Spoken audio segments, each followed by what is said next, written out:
Olmuşam ben yurdumun abranında, gönlümde, Nohanı bağlarında, diğer sefalı yerinde.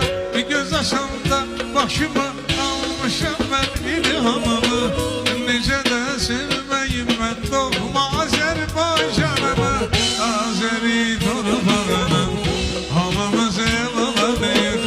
Başı bizim anamız, ona canla bağlayıq. Sen saç ey güneşim Azerbaycanıma, əzizdir mənə vətənim, ben bağlayan başıma. Vay canım, vay vay vay.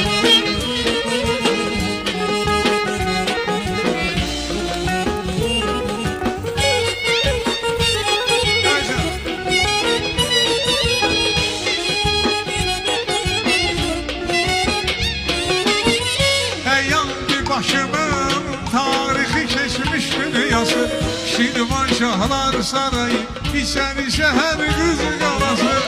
O vaxtdan bugüne kimi əziz deyir yadigarım, geçmişlər xatirin Azerbaycan diyarın, Azeri torpağı.